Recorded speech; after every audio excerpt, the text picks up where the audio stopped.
Shannon Valderrama's POV. Ang akala ko pa naman wala na dito sa bahay ang fiancé Kunuko, pero laking gulat ko nang makita ko siya sa komedor, kumakain ng breakfast kasama si Daddy. Don't tell me, dito siya natulog sa bahay. Wow, ang kapal niya talaga. My princess, come here, sabayan mo na kami ni Arthur na mag-breakfast, tawag sa akin ni Daddy. Diet ako ngayon Daddy, magko-coffee lang ako, ani ko. Butot balat ka na nga lang tapos diet ka pa ng diet, pabulong-bulong ni Arthur. May sinasabi ka ba mister? Tanong ko kay Arthur. Wala, I just saying na ang ganda mo pala sa umaga. Inirapan ko siya. Manang, ipagtimpla mo nga ako ng kape, samahan mo na rin ng sandwich. Bakit kape? Bakit hindi na lang gatas? Sapo na naman ni Arthur. Milk. I'm not a kid anymore. Bakit bata lang ba ang umiinom ng gatas? Ikaw dapat ang uminom ng gatas, mas kailangan mo, pampatibay ng buto. Natawa si Daddy. Nakakatuwa kayong dalawa. Ganyan na ganyan kami ni Leila noong araw. Daddy is referring to my mom. Manang, dalhin mo na lang iyan sa kwarto ko, doon na lang ako kakain. Tinalikuran ko na sila. Hindi ko na kayang magtagal pa dito kasama ang lalaking manloloko at paasa. Sinabi ko na kay Daddy, ayaw ko talagang magpakasal kay Arthur at sumang-ayon naman siya, as simple as that. Siguro naisip niya na hindi niya talaga ako mapipilit, kaya siya na yung sumuko. Hindi naman kasi pwedeng ipilit niya sa akin si Arthur, dahil sa oras na ginawa niya iyon, magtatampo talaga ako sa kanya. Daddy, Manang, naikot ko na tong buong bahay, pero hindi ko pa rin sila makita. Even the other maids, wala. Nasaan na ba sila? Ni isa walang katao-tao dito sa bahay. Nagtungo ako sa labas ng bahay, at sakto namang dumating ang kotse ni Daddy. Bumukas ang pinto ng sasakyan, pero hindi si Daddy ang lumabas dito kundi si Arthur. Muntik ko na nga siyang hindi makilala, dahil sa suot niyang mask, shade at sombrero. Mukha siyang goon sa itsura niya. Nasaan si Daddy? Tanong ko. Pinapasando ka niya, aniya. Nasaan nga siya? Kung hindi ka sasama hindi mo malalaman. Tatawagan ko muna si Daddy. Wala akong tiwala sa'yo, mamaya baka kung saan mo ako dalhin, ani ko. Dinial ko ang numero ni Daddy, at nagring naman agad ito. Yes princess. Si Daddy sa kabilang linya. Daddy, nasaan ka? Totoo bang pinapasando mo ako kay Arthur? I'm in my office, and yes, pinasundo nga kita. Saan naman niya ako dadalhin? It's a surprise, my princess. Daddy, iyan ka na naman sa mga pa-surprise mo na iyan eh. Last time you surprised me, you announced that I'm getting married. Natawa si Daddy. Trust me, princess. This time, I'm sure magugustuhan mo na ang surpresa ko. Yan na naman, kinakabahan na naman ako.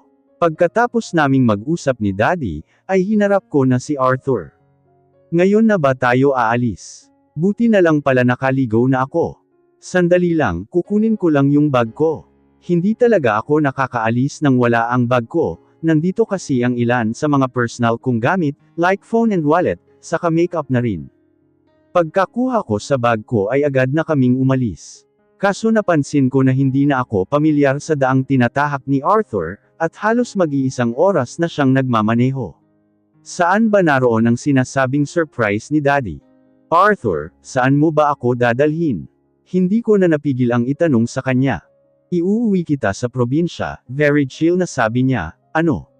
Namilog ang mga mata ko. Hindi ba nasabi sa'yo ng Daddy mo? Di ba nagkausap kayo? So, ito yung sinabi ni Daddy na surprise niya sa akin. Ipinakidnap niya ako kay Arthur. Daddy naman eh, no. Likot mo pabalik ang sasakyan. Ibalik mo ako sa bahay Arthur. Pagsusumigaw ko. Buti na lang handa ako kung sakaling mag-tantrums ka, aniya at bigla na lang siyang may ini-spray na kung ano sa aircon ng sasakyan, na naging dahilan ng pagkahilo ko. Umikot ang paningin ko at unti-unti itong nanlabo. He's wearing a mask, kaya hindi siya naapektuhan nito. This is the only way that I can see to make you mine again, anito bago tuluyang kainin ng dilim ang paningin ko. Arthur the Gracious POV.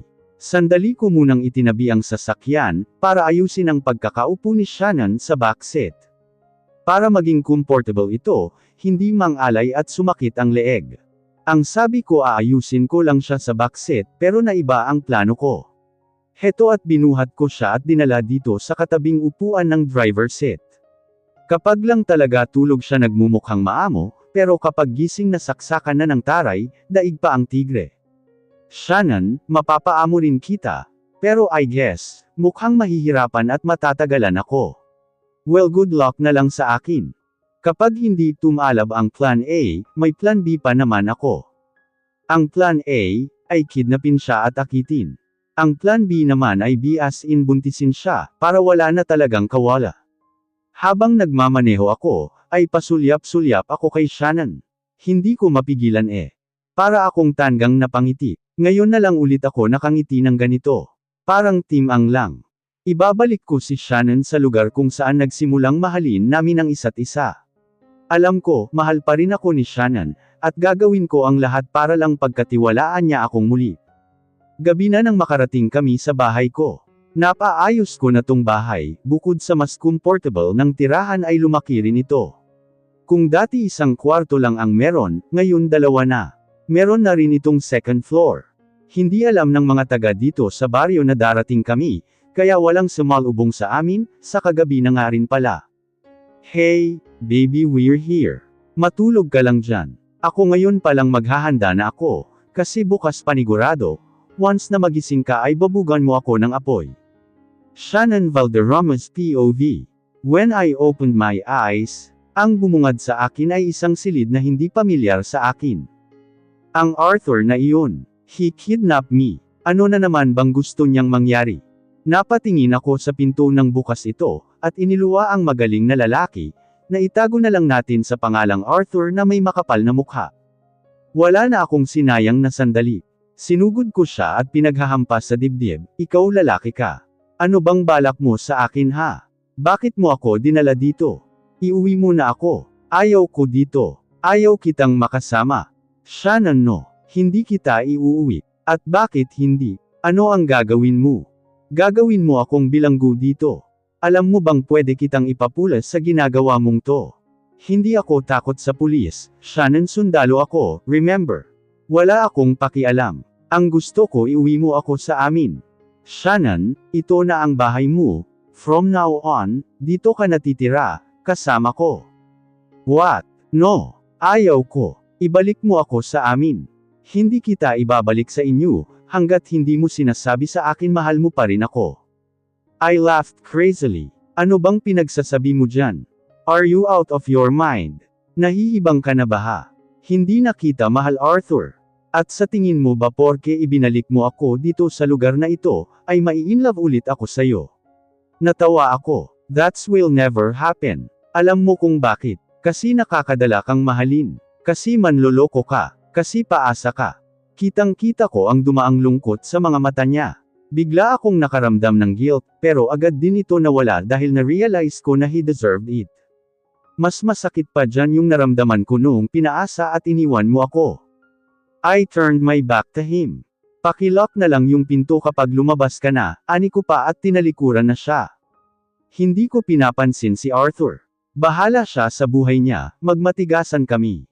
Shannon, tara na kain na tayo. Tapos na akong magluto at nakapaghain na rin ako, tawag niya sa akin. Nagpanggap akong hindi siya narinig. Itinuon ko lang sa pinapanood kong movie ang buong atensyon ko.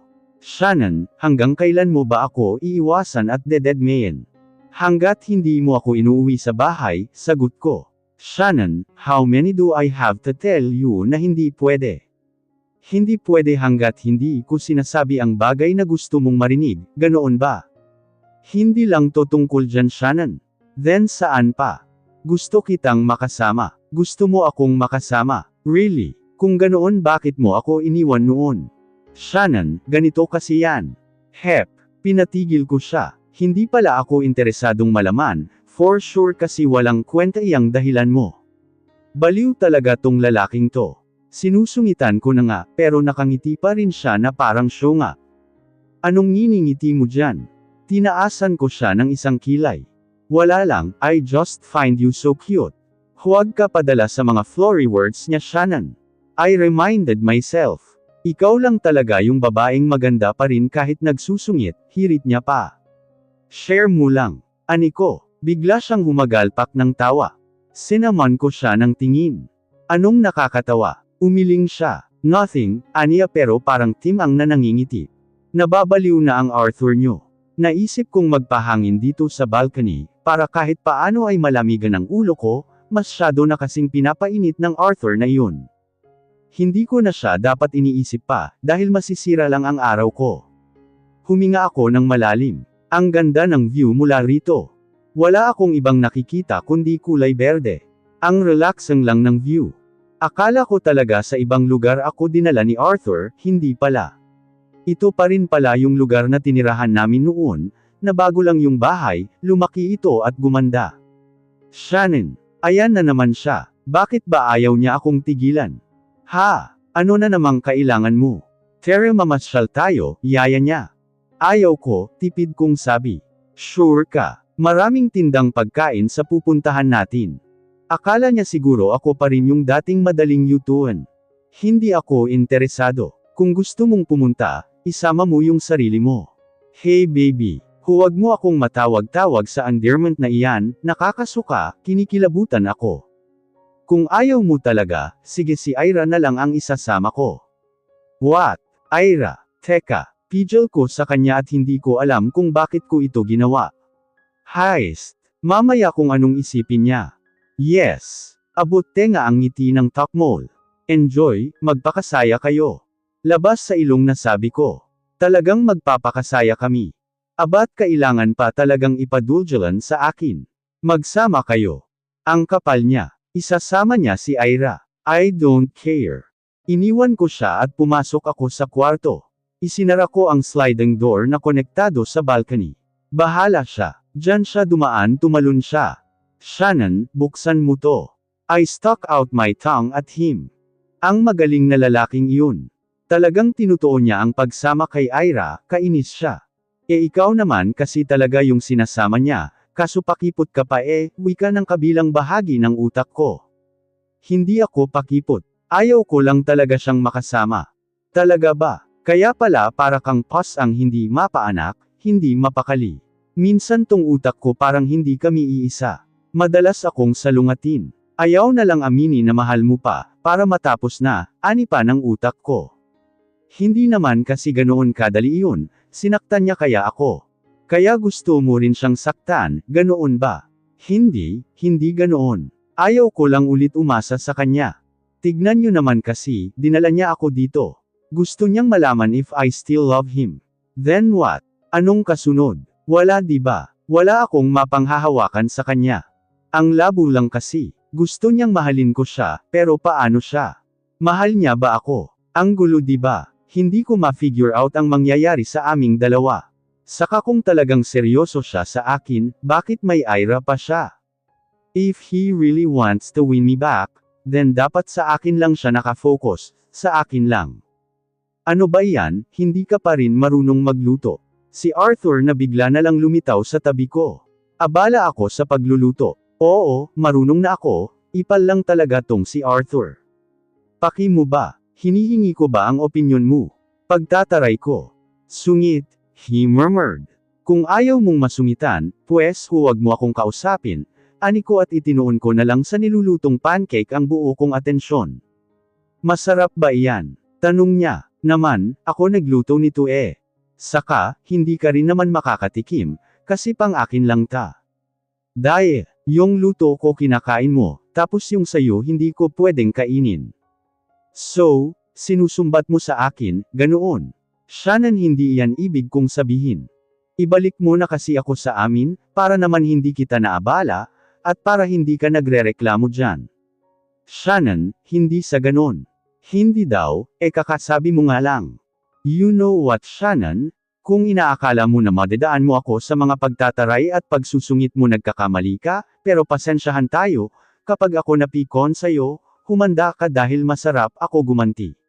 Bigla niyang inilapit sa akin ang mukha niya. Napalunok ako. Masarap. Mga gaano kasarap? Matapang kong tanong. Gusto mong matikman? He licked his lower lip. Thanks but no thanks, baka ma-disappoint lang ako. Hindi ko rin naman basta ipapatikim sa'yo, kailangan muna ng password. Dami mong alam, dyan ka na nga. Tinalikuran ko siya pero nahigit niya ako sa braso. And where do you think you're going, ha? Bitawan mo ako, Arthur. Na, ayaw ko, he said and pulled me closer to him.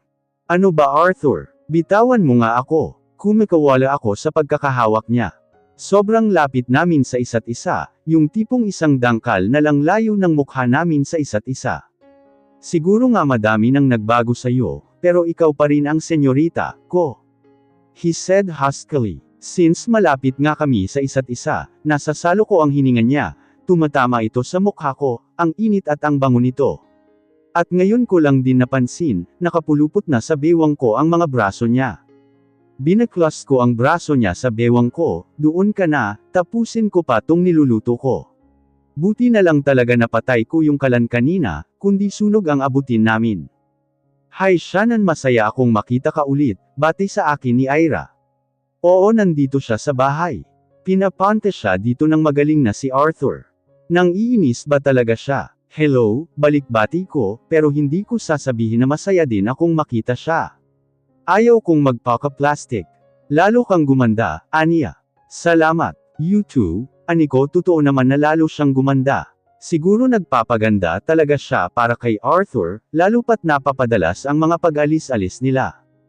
Ang Arthur na iyon, napakalandi niya talaga. Oh Ira, sabi ko naman sa'yo ako na lang ang pupunta sa inyo. Si Arthur kasalukuyang pababa ng hagdan. Ang tagal mo kasi kaya ako na ang pumunta, ani ni Ira.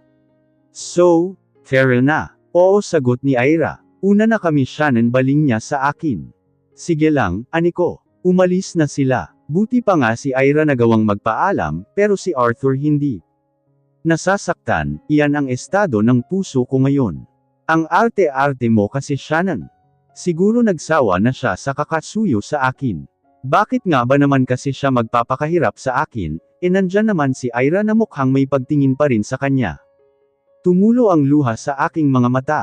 Aaminin ko, mahal ko pa rin si Arthur. Mahal na mahal. Hindi naman kasi nawala nanatiling siya lang. Shannon, why are you crying? Bumalik si Arthur na nagmamadaling lumapit sa akin. Bakit ka umiiyak? May nangyari ba? May masakit ba sa'yo? Nakakainis ka, alam mo ba iyon ha? Asak ko sa kanya. Hey baby, anong nagawa ko? Kasi naman, isinama mo ako dito tapos iyang Ira na iyan ang aatupagin mo. Napanganga siya. Umiiyak ka dahil doon. Leon lang ang dahilan ng pag-iyak mo. Dahil sa palagi kong kasama si Ira. Anong iyon lang? Ogag ka pala di sana hindi mo na lang ako dinala dito kung palagi mo lang rin naman akong iiwanan. Iuwi muna ako sa bahay namin. Ayaw ko naman talaga dito To make it short, selos ka. Dream of mister. Ide-deny mo pa talaga. Halatang halata ka na, Miss Senyorita, natatawang sabi niya. Nang iinis ka pa talaga no. Kinurot ko siya sa dibdib. Aray, ang sadista naman ng baby ko. Huwag ka nang lalapit sa Ira na iyon Kung hindi lang kurot ang aabutin mo sa akin. Humagalpak siya ng tawa. Sinaman ko siya ng tingin, kaya napahinto siya. Kung inaamin mo lang kasi na mahal mo pa rin ako, di sana ikaw ang nilalambing ko. Pagod na ako. Ayaw ko nang magpanggap. Ayaw ko nang magalit. Sinugod ko siya ng yakap. Niyakap niya rin ako pabalik. Ang makulong sa mga bisig niya, this is my place, my home. Sobra kong namiss ang lalaking ta. Oo na Arthur, mahal pa rin kita. And I love you too, my senyorita. Namilog ang mga mata ko. Mahal mo rin ako. Of course. Totoo ba? Hindi ba yan joke lang? No. It's not. I really mean it. I love you, Shannon. Aalis ka na naman ba? Liwan mo na naman ba ako? Shannon. Last time you said that to me, that you love me, iniwan mo ako. Hindi na ako aalis ulit, hindi na kita iiwan. Dapat lang, kasi sa oras na iwan mo ulit ako, susundan na kita. I murmured. Mas hinigpitan ko ang yakap sa kanya. Hindi na baby, I promise. Kasiguraduhan, iyon lang naman ang gusto ko mula sa kanya. Arthur, tawag ko sa kanya. Sagot niya, huwag ka na ulit lalapit sa Ira na iyon Baby, hindi mo naman kailangan, magselos kay Ira. Me and her are just friends. Isa pa, she's getting married soon. Ha, si Ira, ikakasal na. Kanino? Sa'yo ba? Silly. Of course not. Kung ganoon kanino? Kuryoso kong tanong. Natatandaan mo si Rico? Yeah, your friend. Yep, sila ang nagkatuluyan. Kung ganoon, bakit kayo palaging magkasama ni Ira? I pouted. Other than sa pagtulong sa nalalapit nilang kasal, another reason is to make you jealous. Sinimangutan ko siya. Kung alam mo lang, labis mong pinasakit ang puso ko. I'm really sorry baby, iyon na lang yung naisip kong paraan para bumalik ka sa akin. At epektibo naman, look, ayos na tayo. Oo nga sa sobrang epektibo, sarkastikong sabi ko. Pinaiyak mo ako, nakakainis ka. Sorry again, my baby, aniya habang pinaliguan ng halik ang noo ko. Arthur de Gracious POV. Sobrang saya ko, sa wakas ayos na kami ni Shannon. And speaking of Shannon, paggising ko wala na siya sa tabi ko. Asang-asa pa naman ako na mayayakap ko siya, pero wala nakalusot ang senyorita. Sa bagay kumota naman ako sa kanya kagabi. Sobra pa sa yakap ang nakuha ko. Napabaling ako sa pinto nang bumukas ito, at iniluwan nito ang babaeng mahal ko. May bitbit siyang tray na may lamang pagkain. Gising ka na pala, tamang-tama nagluto ako ng breakfast natin, aniya. Bumangon ako sa pagkakahiga ko. Naupo ako, at isinandal ang likod sa headboard. Kung ganito ba naman palagi ang sasalubong sa akin sa umaga? Baka mapagkamalan akong baliw, kasi panigurado buong araw akong ngingiti, aniko, at hindi na ako nakatiis, niyakap ko siya. Arthur sandali, baka matapon tong pagkaing hawak ko, ibababa ko muna. Okay, nag-hands up ako na animoy sumusuko. Kapag talaga nalalapit siya sa akin, hindi na ako makapagpigil, nagiging clingy ako. Gusto kong palaging nakayakap sa kanya. Akala ko nasa punto na ako na sobra ko na siyang mahal, pero hindi pala dahil sa bawat pagdaan ng mga araw, mas nadidagdagan at mas lalong tumitindi ang pagmamahal ko sa kanya. Pagkatapos naming kumain ng breakfast, ay niyaya ko si Shannon na magpunta sa Lagua Falls. Anong gagawin natin dito Arthur? Tanong niya. Noong minsan kasing pumunta ako dito, may naiwala ako dito sa falls. Kailan naman iyan? At sinong kasama mo? Si Ira ba? Hindi ko napigil ang matawa. Nagseselos na naman ang mahal kong senyorita. Na, ako lang, sagot ko. Totoo, hindi ka nagsisinungaling. Hindi, I promise. Itinaas ko pa ang kanan kong kamay, na parang nanunumpa. Matalim niya akong tiningnan. Napalunok ako. Baby, I'm telling the truth. Ano ba kasi yung nawala mo? Tanong niya. Yung armas ko. Bakit ba kasi nagdadala ka ng armas dito? Oh no, don't tell me may tinapos ka dito. Hey wala baby, ginawa mo pa talaga akong murder. Kasi naman po, bakit nagdadala ka ng armas dito sa... Oh my goodness. I knew it. May balak ka bang mag-suicide? Humagalpak ako ng tawa. Ang lawak talaga ng imagination mo. Ginulo ko ang buhok niya. She pouted. Ayaw mo kasi sabihin sa akin Sa tingin mo ba magagawa ko pang magsalita? Lagi mo akong inuunahan. Okay, hindi na. Now tell me bakit ka ba kasi may dalang armas noong time na iyan? Wala namang bala yung armas na iyon, kaya safe iyon, pero kasi may mahalagang bagay na kasama iyon. Ano naman iyon? Tulungan mo na muna akong maghanap. Paano natin gagawin iyon? Ano sisisirin natin tung falls? I chuckled. Of course not, malinaw at mababaw naman tong tubig kaya sipatin na lang natin. Ano ba iyan? Akala ko pa naman may espesyal na mangyayari, akala ko may surprise na magaganap, iyon pala paghahanapin lang ako ng armas niya, she murmured while pouting. Napailing na lang ako habang bahagyang natatawa. So cute. Kapag ako hindi nakapagpigil, baka halikan ko na lang siya buong araw. Baby, nakalimutan kong sabihin, nakalagay iyon sa pouch, ani ko pa. Tinulungan niya ako sa paghahanap ng armas ko, at habang ginagawa namin ito ay nakasimangot siya. Siguro talagang nag-expect siya na may mangyayaring spesyal sa lugar na ta. Nagsuot pa siya ng dress, tapos ang ending lang ay mangangapa kami dito sa tubigan. Habang abala siya sa paghahanap, ako naman pinapanood ko lang siya. Ang goal kasi ay siya ang makahanap. Ano ba Arthur? Paano na natin mahahanap yung hinahanap natin kung tatayo ka lang dyan? Kung tulungan mo kaya ako. Nasita na ako ng senyorita. Nagpahinga lang ako sandali. Sumakit kasi yung likod ko, pagdadahilan ko. Matanda ka na kasi, aniya. What the? Shannon, seryoso kung tawag sa pangalan niya. Oh, bakit? Ilan taon ka na ba Shannon? Mas pinaseryoso ko pa ang boses ko. Hindi ko siya maabot, dahil medyo malayo siya sa akin. She sighed. Parang tinatanong lang naman bulong-bulong niya. Hindi pa naman ako nawawala sa kalendaryo, kaya masasabi kong hindi pa ako matanda. Lumapit siya sa akin, at ikinukulong ang mukha ko sa pagitan ng mga palad niya. Alam mo kasi Arthur, kahit tumanda ka, mas lalo ka pang gumagwapo. Niyakap ko siya sa bewang. Prove it, baby kiss me. My pleasure mister, aniya at siya na mismo ang unang humulik sa akin. Isang saglit na halik lang ang pinagsaluhan namin, at ako na rin ang pumutol kahit na ayaw ko pa.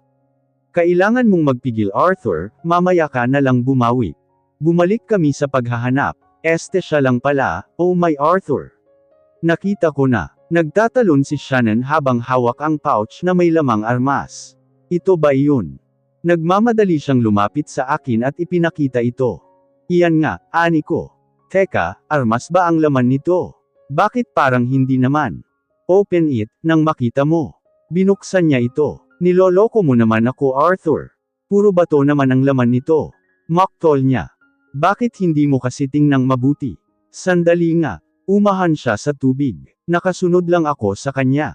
Ibinuhos niya ang laman ng pouch, kaya naman nagsihulugan ang laman nitong bato sa lupa, at kasama sa nahulog ay ang bagay na magpapatibay sa pagsasama naming dalawa. Arthur, maluha-luha niyang tawag sa akin, habang titig na titig sa singsing na nahulog mula sa pouch kasama ng mga bato.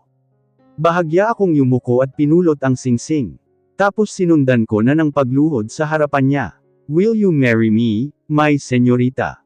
Bigkas ko sa magic words. Priceless ang reaksyong nakikita ko sa mukha niya ngayon. She was really shocked. Arthur naman her eyes watered. Kahit na alam kong ikakasal na kami, gusto ko pa ring hingin ang kamay niya personally. Gusto kong marinig mula sa labi niya, na gusto niya akong pakasalan, na gusto niya akong maging asawa. Speaking of gusto ko nang tumayo at pahirin ang luha niya, pero kailangan ko munang marinig ang sagot niya. Kinakabahan nga ako. What if humindi siya? Oh, huwag naman sana. Baby, I'm waiting for your answer, ani ko. Wala hindi na talaga ako makapaghintay. Yes I will marry you, sagot niya na labis na nagpasaya sa puso ko. She said yes. Parang naiiyak na ako na ewan. Hindi na ako nakapagtimpi. Agad akong tumayo at niyakap siya. Mahal na mahal kita Shannon. Mahal na mahal din kita, Arthur ko. Wala na akong sinayang na sandali. I claimed her lips and kissed her passionately. Masuyo at puno ng pagmamahal, iyan ang halik na pinagsaluhan namin. This girl, my senyorita. Pagsisilbihan ko siya hanggat nabubuhay ako.